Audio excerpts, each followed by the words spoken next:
محبت کی خوشبو۔ احمد ایک عام سا لڑکا تھا، لیکن خواب ہمیشہ بڑے رکھتا تھا۔ وہ یونیورسٹی میں انجینئرنگ پڑھ رہا تھا، مگر دل کو کتابوں، شاعری اور خاموش گلیوں سے زیادہ لگاؤ تھا۔ ہر روز وہ اپنی کلاس کے بعد یونیورسٹی کے باغ میں بیٹھ کر کتاب پڑھا کرتا تھا۔ اسی باغ کے ایک کونے میں اکثر ایک لڑکی بیٹھی نظر آتی، سفید دوپٹہ، لمبے بال اور آنکھوں میں ایسی معصومیت جیسے بارش کے بعد کا آسمان۔ اس کا نام زینب تھا۔ شروع میں احمد نے کبھی بات کرنے کی ہمت نہ کی، بس دور سے دیکھتا اور دل میں عجیب سا سکون محسوس کرتا۔ ایک دن قسمت نے ساتھ دیا، احمد کی کتاب اچانک نیچے گر گئی اور زینب کے قدموں کے پاس جا رکی۔ زینب نے کتاب اٹھا کر کہا، شاید یہ آپ کی ہے۔ احمد نے گھبرا کر جواب دیا، جی یہ میری ہے۔ شکریہ، مسکرا دی زینب۔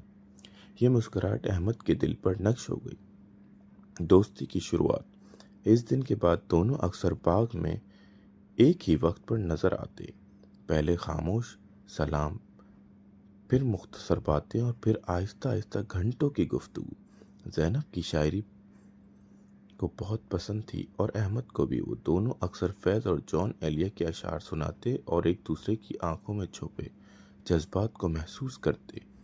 ایک دن زینب نے ہلکی مسکراہٹ کے ساتھ کہا، کبھی لگتا ہے کچھ لوگ زندگی میں بغیر اجازت آ جاتے ہیں اور پھر وہیں رہ جاتے ہیں۔ احمد نے دھیرے سے کہا، ہاں، اور کبھی وہ ہماری پوری زندگی بن جاتے ہیں۔ زینب نے نظریں جھکا لیں، مگر دل کی دھڑکن اس کی مسکراہٹ سے صاف ظاہر تھی۔ بارش کا لمحہ۔ ایک شام بارش ہونے لگی۔ سب لوگ بھاگتے ہوئے شیلٹر کی طرف گئے، مگر احمد اور زینب بارش میں ہی کھڑے رہے۔ بارش کی بوندیں زینب کے چہرے پر گرتی رہیں اور احمد نے پہلی بار محسوس کیا کہ دنیا کی سب سے خوبصورت چیز اس کے سامنے کھڑی ہے۔ زینب نے آنکھوں میں شرارت لیے کہا، آپ کو بارش پسند ہے؟ احمد نے مسکرا کر جواب دیا، ہاں، خاص طور پر جب کوئی خاص ساتھ ہو۔ زینب کے لبوں پر ایک ہی ہلکی سی مسکراہٹ آ گئی۔ اس لمحے دونوں کے درمیان خاموشی تھی جو لفظوں سے زیادہ بولتی ہے۔ اعتراف۔